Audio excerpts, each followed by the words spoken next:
get started here today. So I did finish grading quiz 2, grading quiz or assignment 3, so you should see those grades on D2L. If you have any questions, feel free to stay after class and we can talk about that. Otherwise, we will be going over the correct answers for quiz 2 and I'll be showing you how I did assignment 3 in class. Talk about midterm, format command, increment and decrement operators. So we're going to start working on while and for loops today. So we'll talk about that later. Assignment 4, and then finally we'll work on an in-class assignment. So before I do anything else, so I should let you know that our midterm will be next Thursday. So that's March 3rd.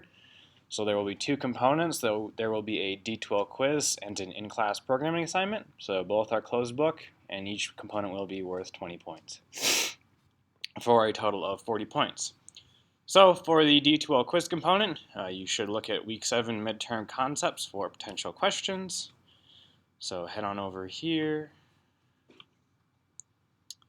Go on over to week 7 midterm concepts. And you'll see a list of potential questions and potential answers. So I highly recommend that you take a look at those in preparation for the midterm.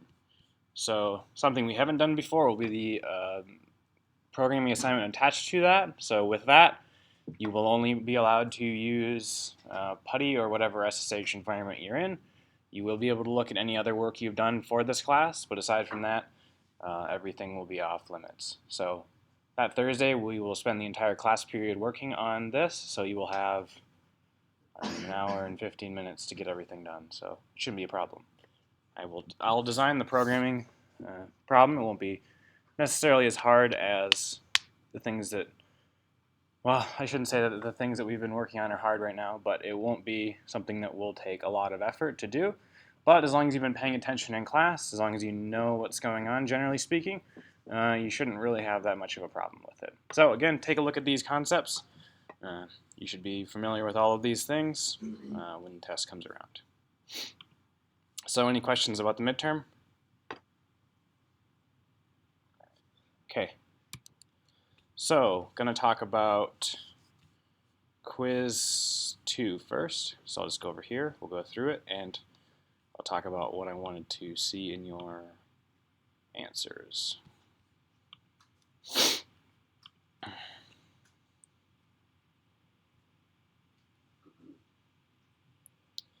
So for this one, write an expression that can generate numbers between 1 and 100. So normally we say rand, if we wanted numbers between 0 and 99, what we would do is say rand mod, where's my sign? Rand mod 100, so that will give us 0 through 99. In order to get that between 1 and 100, we need to add 1 to that. So that will generate between 1 and 100. And feel free to stop me at any time if you want me to cover anything in more detail. So when we call this time 0 function, that evaluates to an integer describing the current time in seconds. So I'll just continue on then. So given the following code, what is the output? So this right here, the thing that you should see about this problem is we are taking a double value, so a decimal value, and assigning it into an integer variable. So remember, whenever we assign a double into an integer, we drop the decimal component regardless of what happens. So when this outputs, also recognize that we are printing out an integer with the %i. So when we go to print, that will be 20, because we drop the decimal on this point, and we're only printing an integer here. Now I did mess that up and say D instead of B, so if you noted something along those lines, I gave you credit for that problem. So when we are saying sran times 0, we are initializing our pseudo-random number generator, seeding it with the current time. So write an expression that can generate random numbers between 0 and 99. So just like we did before, the only difference is we don't say plus. Because when we say mod that's going to give us starting at 0 and then up until whatever number we specify here minus 1. So if we specified 101, that would give us between 0 and 100. Let's say we wanted between 2 and 101. We could add 2 to our base and things like that. So just keep that in mind. So what we put at the beginning of our line to comment that single line out, so we say 2 forward slashes for a line comment, as we say. Just for reference again, a block comment is a forward slash and a star, and then a star and a forward slash. And this can span multiple lines. Any content inside this block comment will be ignored when we are building our program. So this one is kind of similar, but just remember when we divide two integers and we don't have one of them cast to a double or one of them isn't a double, our result is going to be just as it would be as an integer, even though we're storing inside of a double. So when we take 20 and divide it by 9, that's going to give us like 2.2 or something like that. But since both of those are integers, that decimal component is going to be dropped, so we're going to only say 2. And even though we have a double on the left-hand side here, if we wanted this problem to work, we need to say C equals double A divided by B. In order for that to work, we need to have a double on one side. So we need to cast one of our integers to a double before we can do that division for that problem to work. So this problem would output 2.00. Just remember we do have this 0.2f controlling how many zeros we're going to print after the decimal. So right here I wanted you to fill in this blank. So if A is even, remember to test if something's even, we need to mod it by 2, and if the remainder of that is 0. So again, when we're taking something mod something, we're getting the remainder of this division operation. So the remainder of A divided by 2, if that's 0, then that's the condition I wanted you to put here, because that's the condition we use to test if something is even. So what does the rand function call do? Just something as simple as gets a random number, random integer or something like that. That's all I wanted for that. And then for this one, I think this was pretty easy, I think. So write an if statement and associated else statement, which will print A is 10 or A is not 10. So just go something like if A equals 10, and then your stuff here, else your other stuff here. And that's as simple as it was. So any questions about quiz 2 right now? If you have anything you want to cover after class, you can always stick around. So then we are going to look at, exit this, assignment 3 really quick. Went pretty good for everyone who submitted it, I think.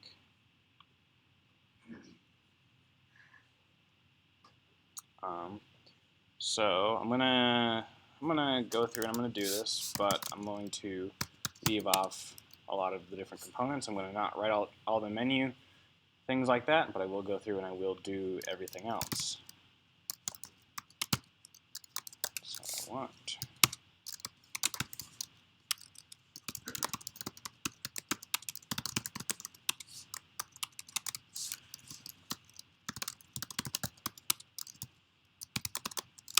So we're going to need to, at the very beginning, read into our variable describing what action the user wants to take. So if choice equals 0, over here, we can see that we want to calculate the area of a triangle. So before we do anything else, I'm going to structure things a little bit differently here. Going to have a result variable outside of all of our if statements. So inside our if statements, we can store the result from each operation inside that, and then at the very end, we can only print the area once, so we don't have to duplicate those statements every single time we are calculating something. So in order to calculate this, we need to have the base and the height, and we need to read those in as doubles too.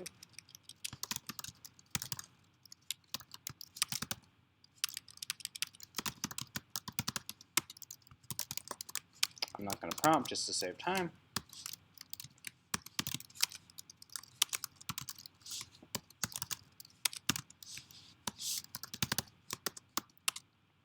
And then we will say res equals 0.5 times base times height. So since this did go pretty well, I'm going to do one more. I'm going to do the, what are we on now? I'm going to do the square, and then I'm going to call it good. If you want me to cover any of the other ones, you can say that, but I'll just do another one just to show you how I went about solving this problem. So we say double side, we read in that side,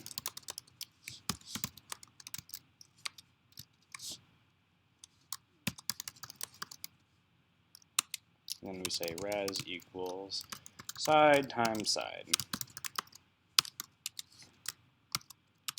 And then you'd have more statements here, or more conditions for each shape.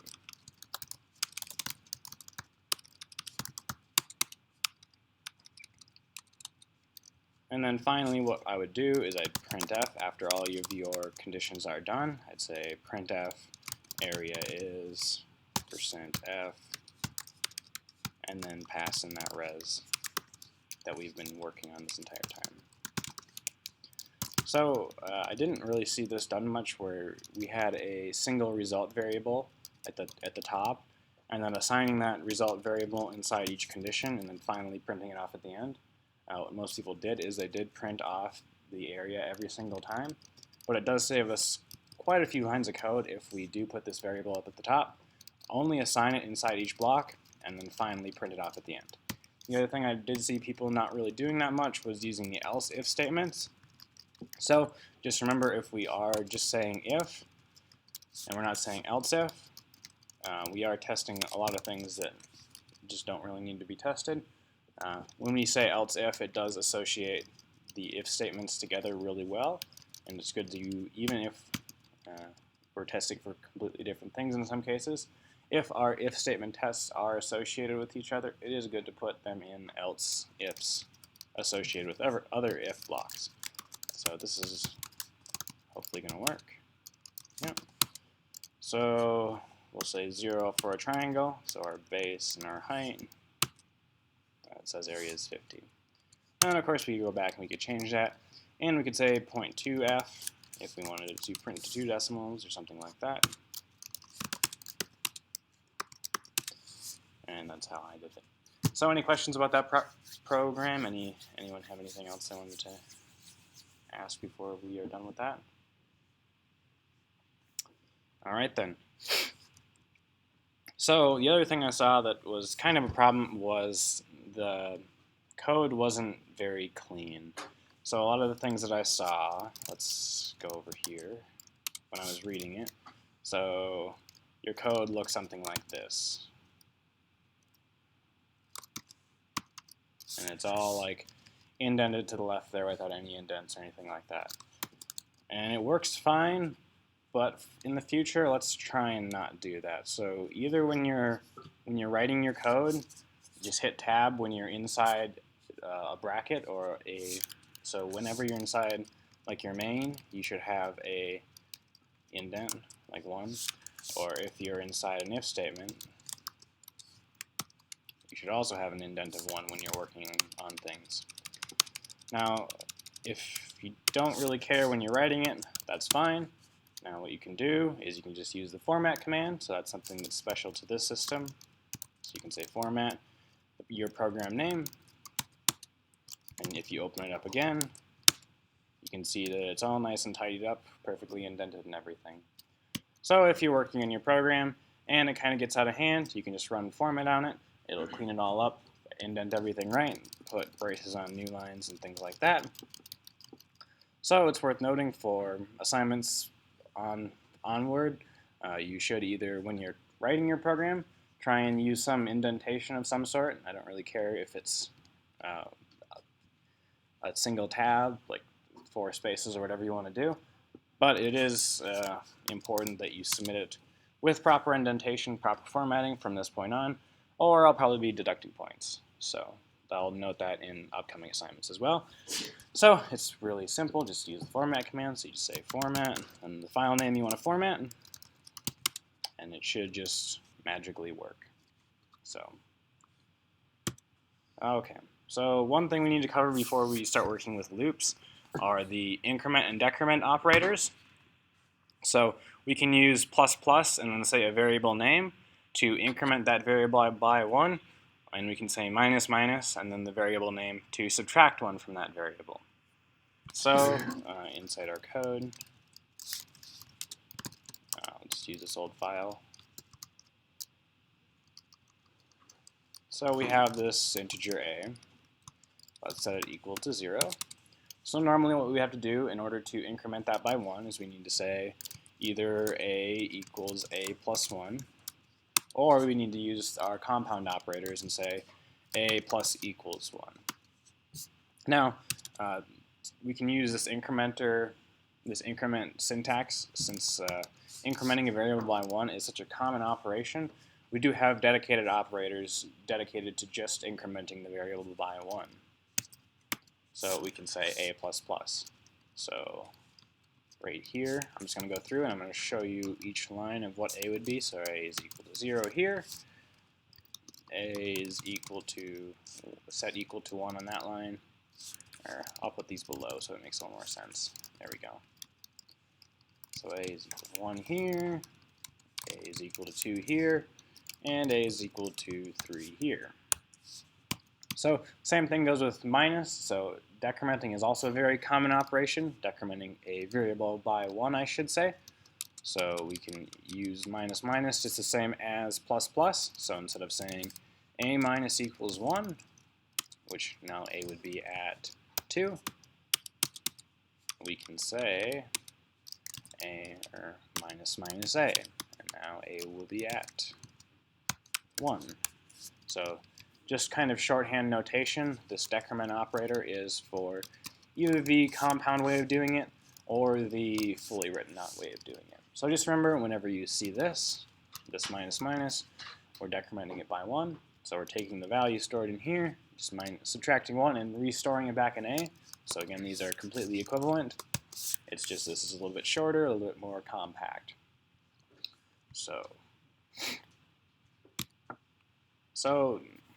I'm going to start talking about loops. So the first loop we're going to talk about is the while loop. And this while loop runs a block of code conditionally or repeatedly until a condition is false. So just like our if statements, we're going to specify a condition here. And so long as that condition evaluates to true, then we're going to continuously run the blocks or run the statements inside of our curly brackets here. So let's say we have an int a equals 1. We say while a not equal to 1, a is not. We'll say 10. We'll do something like that. Change it around a little bit.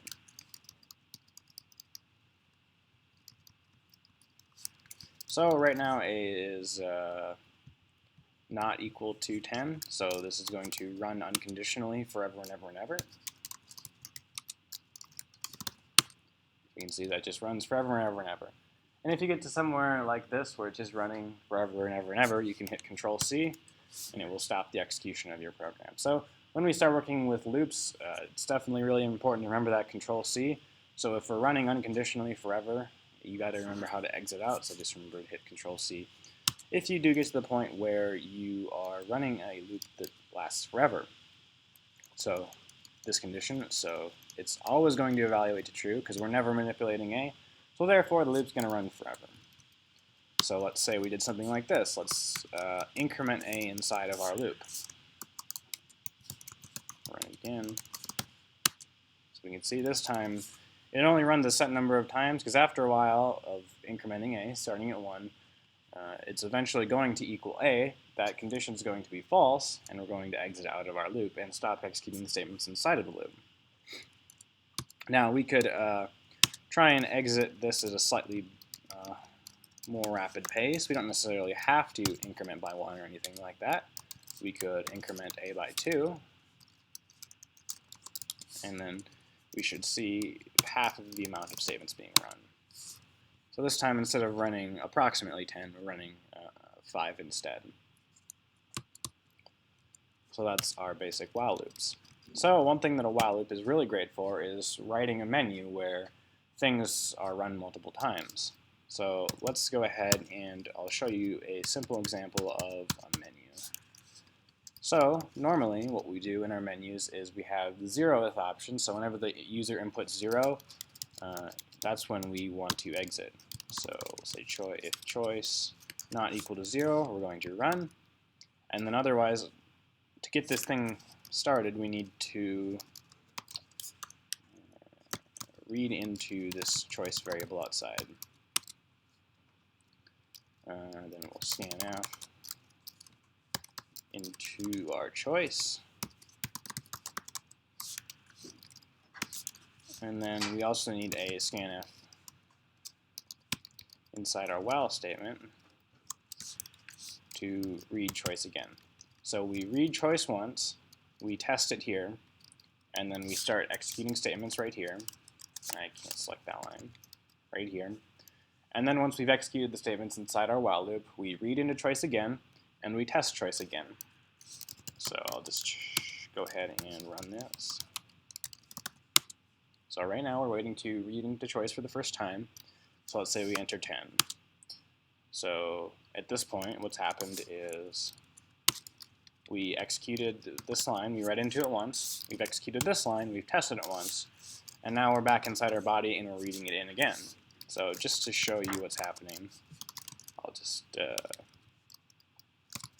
print out what your choice was.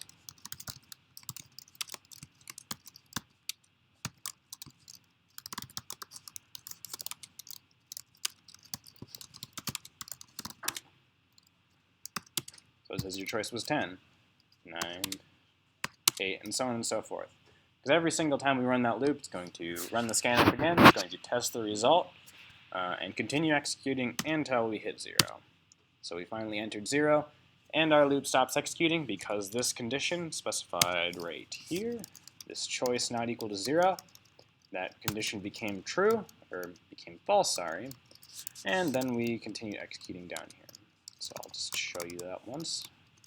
Program has received a 0, and I think I spelled received wrong, but whatever.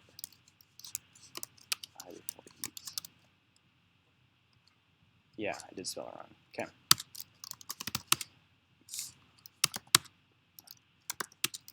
Again. Then finally, it'll say program has received a 0 as soon as that condition is false. And just like with an if statement, if the condition's false, we immediately continue executing right after this finishing or this closing curly bracket. So we start executing right here again.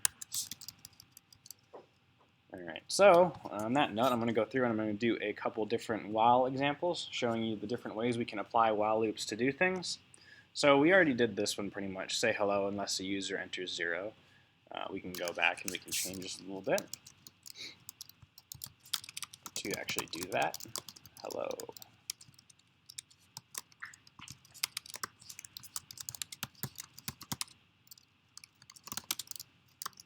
So hello, hello, hello, hello, hello. Nope. And we're done. So that's just one example showing that we can take actions so long as the user inputs things that don't match. So going back, we're going to look a little bit more at this menu one here. Oh goodness. So let's take our switch case statement and drop it inside here. So we're going to switch on choice.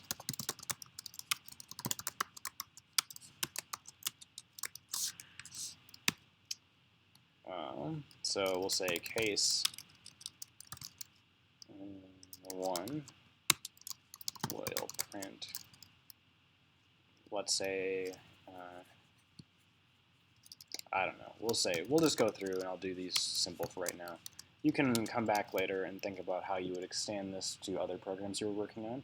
Let's say the one calculating area. So you could write a menu function in here, write all of your logic inside of this while loop so that so long as the user didn't input whatever number you specified as being the exit number, it would continually accept the inputs and continually process whatever you continually calculate areas or whatever.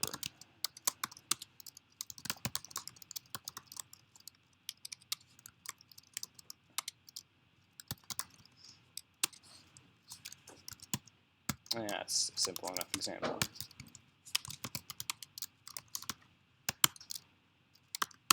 So whenever we input something that wasn't matched, it just ignores it. But if we put in something like 1, it'll print 1, 2, it'll print 2.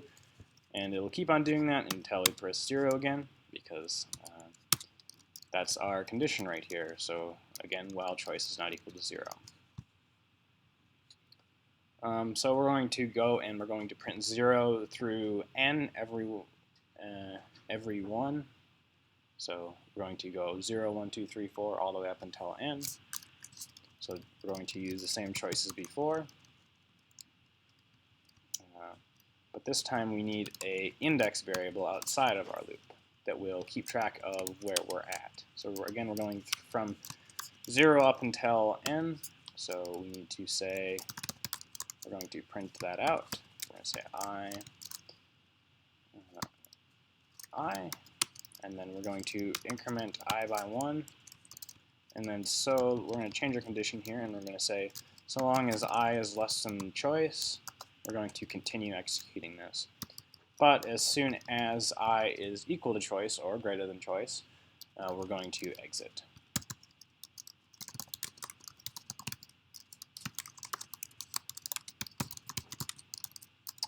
Messed up somewhere here. Left off a semicolon. So let's go 0 to 10. So there we go. We go from 0 up until 9. But once we've incremented I up until 10, the next time we try and run, the condition is not going to be false, and we're not going to print 10. So that's a little bit off. So instead of saying less than, we probably want to say less than or equal to. So we'll go back, we'll change that. And now when we run it, we can see we do get 0 all the way through 10. So that's just another example of how you could use a while loop. So I think I'll skip the A to Z. We'll talk about that when we're doing for loops. So with that, I'm going to move on to for loops. So this is the other kind of loop that we're going to talk about right now. So a for loop is a little bit more complex than a while loop. It does have several different things that we need to specify inside of the parentheses when we are doing it. So when we say a for loop, the first thing we need to say is an initialization. So just like we say down here, let's say we had int I above here.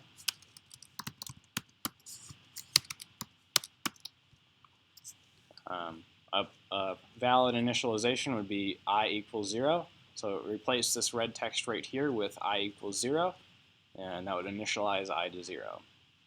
And then we need a condition right here, just like our while statement, that will be tested every single time this loop's being run. And then finally, we need an increment statement or a decrement statement, any kind of statement that will manipulate probably the variable that we specify here. So modifies the index.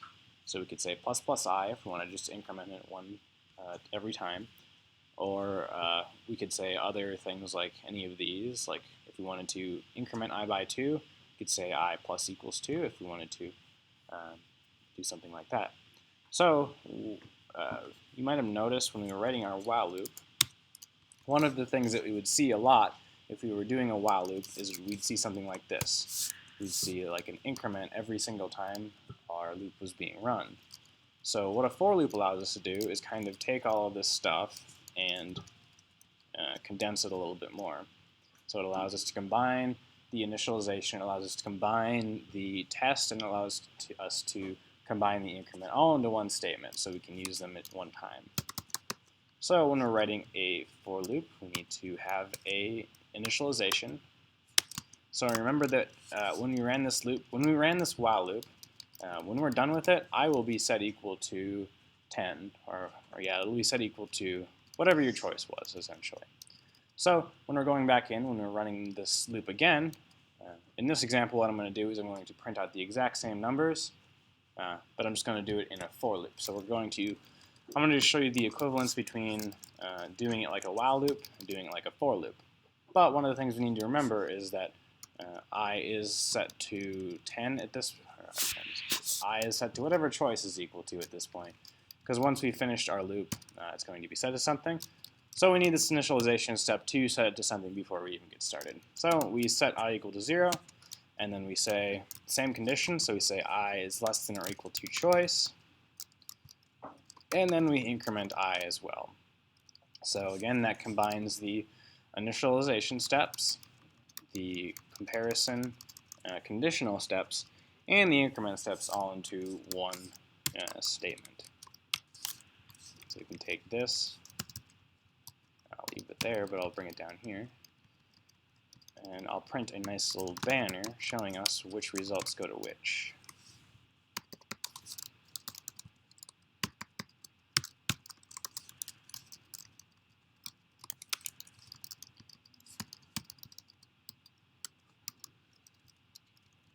So these loops should theoretically do the exact same thing if I didn't mess up.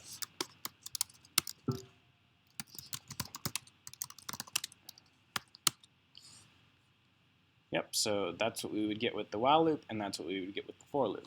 So just remember that a for loop is a little bit more compact way of showing a while loop.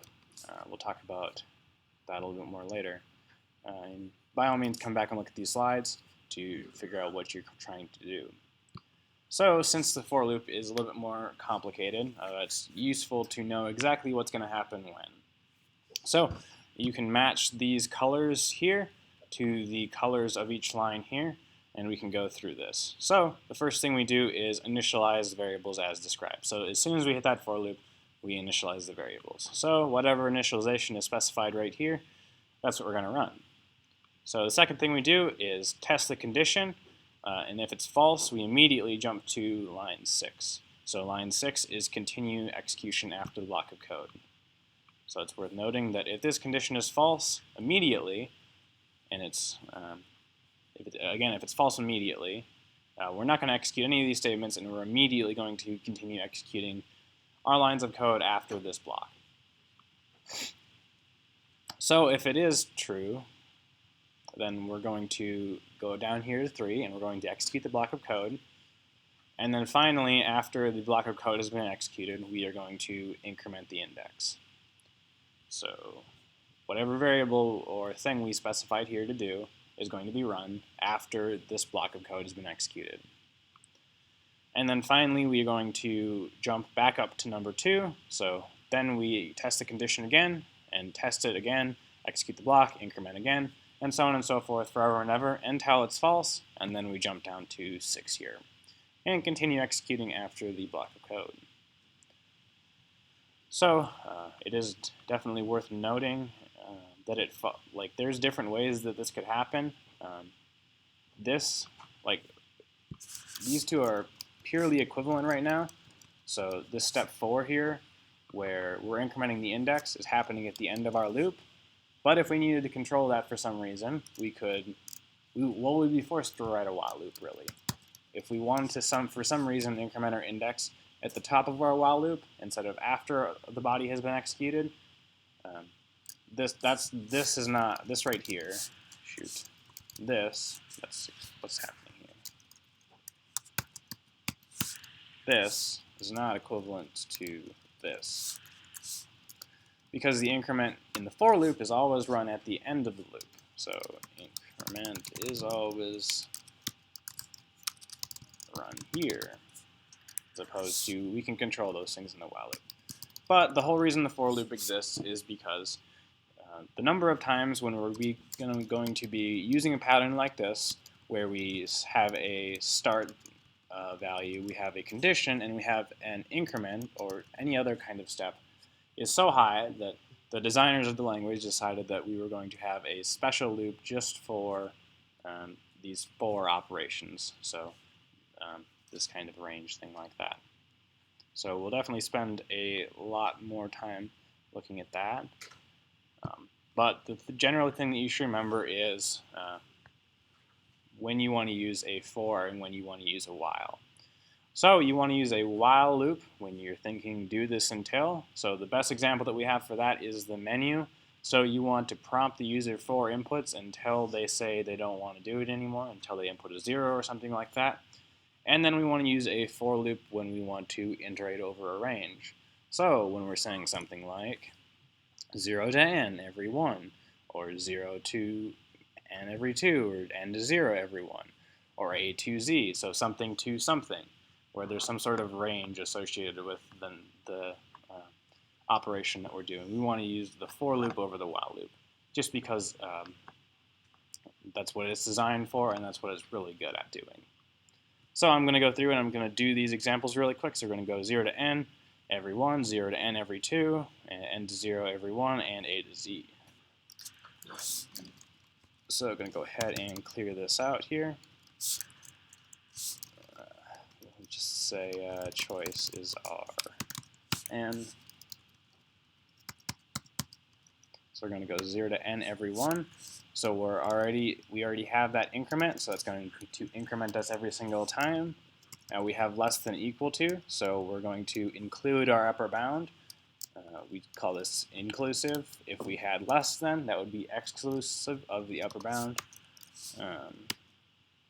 So let's just say printf %i, new line. I'm going to print out I. Recompile it, run it. We're going to say we want to go 0 to 10. And that'll go 0 to 10 real nicely. So let's just go ahead. I gotta leave that there. Don't have to have it declared anymore since we're doing that down here. Or set to any particular value because we're doing that down here. But let's go ahead and I'll take this down here. I'll add some new lines just so we can separate our data. But what we're going to do is instead of going by 1, now we're going to go by 2. So we're going to go 0 through n by 2. In order to do that, we need to say I plus equals 2 instead of saying I plus plus because we want to do it by 2. And we'll go ahead and run that again. So this first one will print it by going by 1, and the second one will print it going by 2. Then finally, what we're going to do, well, I suppose we have 2 more, so I shouldn't say finally, but we're going to decrement it instead of increment it. So instead of starting I at 0, we're going to start I at choice. We're going to say I is greater than or equal to 0.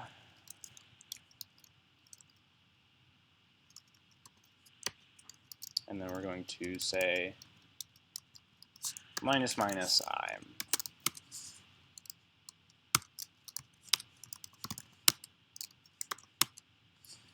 So that's going to go the other way around. Since we changed all of our variables around, instead of saying I equals 0, we start I at choice. We test if I is greater than 0.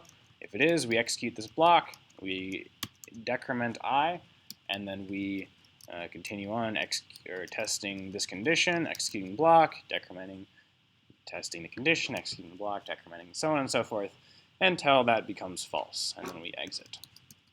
So the final thing we want to do is we want to go A to Z. So we haven't talked about this in a while, I don't think, but just remember that when we say something like this, a character is actually represented as a number. And what we can do is we can manipulate these characters just the same way we can manipulate numbers. So doing this A to Z is actually very simple. So we could say, actually we're going to have a character B. No, I have character A already, never mind. So let me get my bearings straight here. So to go from A to Z, we will set A equal to character A. We will say a is less than or equal to z, and then we will increment a. And then every single time we run this loop, we can say printf %c new line, and then say a. And that should be all we need to do in order to print from a to z. Yep, so there we go. I didn't put my new line, so our input isn't separated. But there's our a, and every time we increment it, it does go all the way down to z. So that's all I have for loops and while loops right now. We will continue talking about that and more in the future. There's a lot more advanced material we can cover, but that's all you need to know to do what you need to do today. So any questions about that? Anything else you want me to talk about when it comes to loops? So if not, then I do have one thing we need to talk about before, and that will be assignment 4. So in this assignment, I have you do a bunch of stuff. You're going to be working with loops. So you're going to provide the user a menu and provide them all of these different options. So assign each of these different options a value.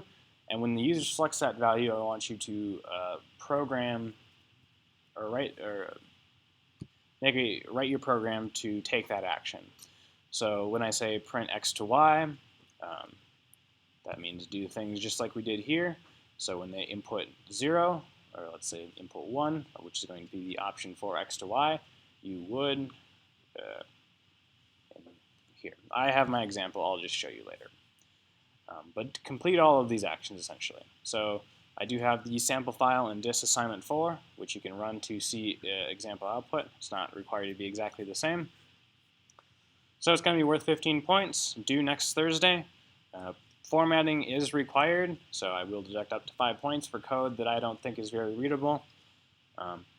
If you comment your code well, this is going to be our first real big program that's going to take a decent amount of time, that's going to be difficult.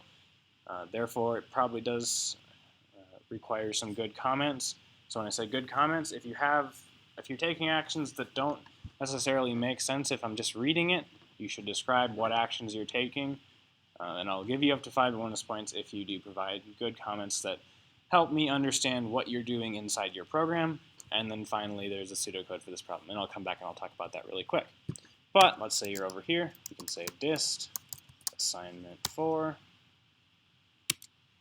And this is what will be provided. So you should print out all this data. You should print an option for each one of these things. And when the user enters 0, it'll exit. Otherwise, let's say we want to print a rectangle. We're going to say 10 by 10, and it'll give me some stars representing that rectangle in 10 by 10. There's also a lot of other things, so there's the x to y, so let's say 10 to 20. That'll print me numbers 10 through 20, just like that. Let's say we wanted to do a filled staircase. So 10. That'll print a staircase like that. Outline staircase, it'll print like that. So there's a whole, so for these ones, pretty much all of them, they're either a for or a while loop. So this whole thing would be powered by a for loop. This one's pretty easy. You just, we'll talk about exactly what you need to do to power this one on Thursday. We're essentially putting a for loop inside a for loop, so we're nesting a for loop inside another for loop. So we'd be saying something like this. We'd say we'd have a for loop that runs for each row, and then we'd have a for loop for each column. So we'll go over that on Thursday. But I did want to introduce you to the assignment and get you started thinking about how you would solve this. And then this one's kind of hard. So that is assignment 4. So the pseudocode for the problem, I'll go over here and I'll talk about that really quick. So for each of those different options, I actually have kind of thought through how to solve the problem and given you a general idea about how you would go about doing that inside all of these different things. And for a couple, I don't think I did it for all of them, but for a number of them, I did give you kind of an idea about how you would do it. Now, I say pseudocode because this is a very loose kind of human readable way of doing things. Now obviously in C our loops aren't structured like this at all. We need to provide those initializations, those conditionals, and those increments. But given this is 0 to length or something like that, you should be able to write a C loop that does that exact same thing. It's just this pseudocode is kind of a general idea of how you would go about these problems, how you would approach those problems. But it's up to you to actually implement that in C and take this general idea of how you would approach the problems and then actually write the real code. So we'll have plenty of time to work on this, but I did want to just introduce you to that today. So otherwise, I want you to spend the rest of class working on this in-class assignment. So this is kind of very similar to this first one, but there's less rules.